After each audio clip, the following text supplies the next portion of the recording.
Es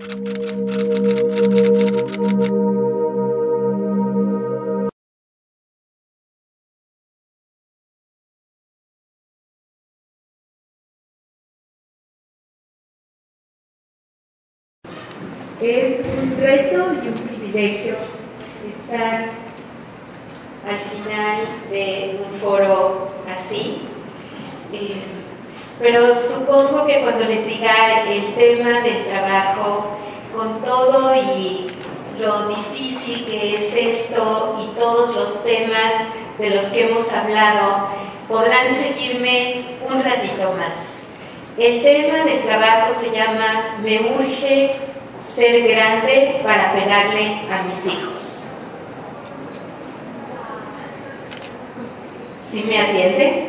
Me urge ser grande para pegarle a mis hijos. Es una frase dicha por una niña de 8 años durante una sesión de terapia familiar donde ella fue testigo de violencia. Ella no era la hija a la que golpeaban. Así es que ese es un tema importante porque al tener el privilegio de escuchar a las colegas con las que compartieron sus conocimientos, cuando vemos el esfuerzo que Rosy ha hecho poniendo este tema en los vitrales, cuando vemos a mujeres que se reponen con el trabajo extraordinario que las colegas han mencionado y compartido en este foro, cuando vemos los esfuerzos políticos, jurídicos que se están realizando y cuando tenemos un consejo como el que tenemos apoyando todo este trabajo, son además las mujeres que se reponen, de todo lo que han vivido, son ejemplo y son inspiración. Seré breve en el trabajo porque quiero darle respuesta al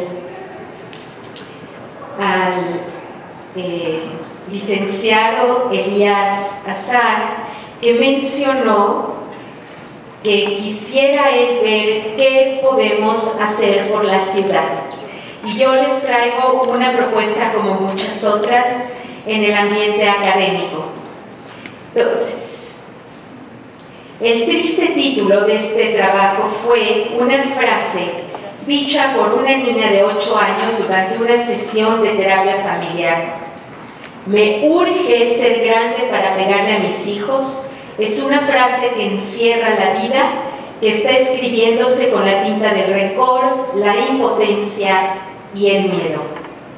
La violencia queda grabada en las diferentes memorias. La memoria individual, la memoria familiar, comunitaria y las conexiones para hallar el origen de las memorias no son directas. No podemos accesar directamente a las memorias de dolor. Las memorias regulan nuestra manera de pensar y reaccionar en la realidad concreta y cotidiana y crean esas memorias compromisos de lealtades familiares invisibles resistentes al tiempo. Pensemos nuevamente en un ejemplo. Si en esta chiquita queda grabado el miedo de que el papá la golpeara y de que el hermano además no estuviera protegido, la impotencia no puede ayudar. ¿Cómo reaccionará en el futuro ante la violencia, ante el abuso y ante el poder? ¿En quién se convertirá esta niña? ¿En quién se convertirá el hermano golpeado? Muchos salen adelante y se reponen del dolor, pero otros quedan con las cicatrices marcadas en lo profundo. Memorias que se activarán en el futuro contra otros con los cuales se identifique el inconsciente como parecidos, ya sea los victimarios, ya sea las víctimas. Estas memorias drenan dolor continuo, no identificado más que por las conductas antisociales. Ejemplificar ayuda. Hace tiempo pasó por mis manos un estudio realizado en el Hospital Infantil de la Ciudad de México. Todavía no había internet. Pasó en las manos en una copia. 685 casos sistematizados de víctimas detectadas de niños y niñas. La mitad murieron. La otra mitad se les atendieron las heridas y sobrevivieron. Sin embargo, en ese estudio no se menciona los efectos que las heridas emocionales de las sobrevivientes pudieran tener en su vida futura. Y desconocemos la dinámica familiar a la que estos niveles de maltrato se generaron y a los cuales regresaron después de la alta en el hospital. La mayoría de los casos de maltrato infantil se refieren a víctimas de abuso sexual, violación, incesto y trata. La imaginación de los agresores y la creatividad se puso al servicio de la destrucción biográfica de sus hijas e hijos, algunos propios y algunos de otros. Hubo seguramente en los hogares testigos silenciosos, cómplices infantiles, aliados al poderoso para que no los lastimara. Algún rebelde que se opuso recibiría golpes. Significa que no podemos hablar de la violencia, tenemos que hablar de las violencias. No lo podemos usar en singular. Hay una del que la ejerce o de quien la sufre, quien la calla, defiende, quien la mira o la escucha. En cada una de estas diferentes violencias aparecen dinámicas distintas y pueden ser identificadas de acuerdo a las reacciones. Y en el tipo de comportamiento violento está escrita la historia de su pasado y la historia social de la cual provienen. Tenemos que generar nuevas preguntas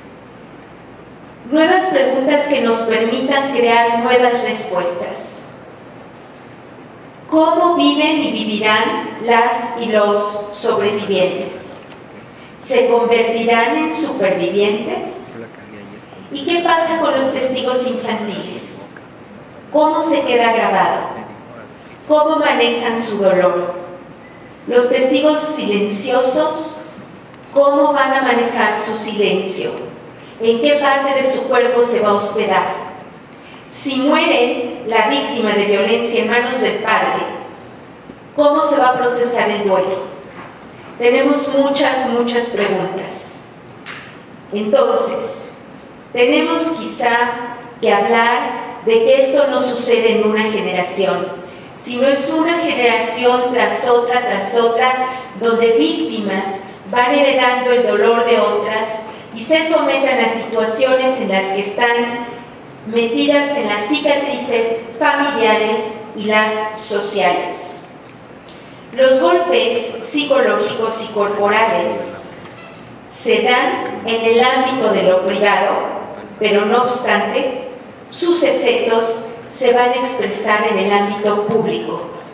Su eco se puede reflejar y manifestar en la agresión en la calle, en el bullying en las escuelas, la violencia en las relaciones de pareja, las pandillas entre adolescentes, el bajo rendimiento escolar, el uso continuo del sistema de salud por el alto estrés en conflictos laborales. Los costos de las violencias los paga la comunidad y por eso tenemos que participar.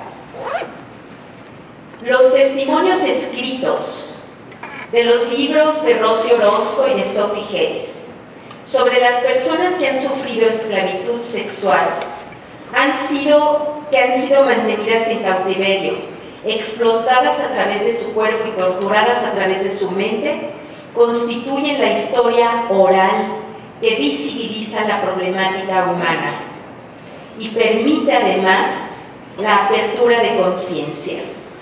Y de esa manera se agrega con la denuncia una memoria más. Lo que se nombra existe.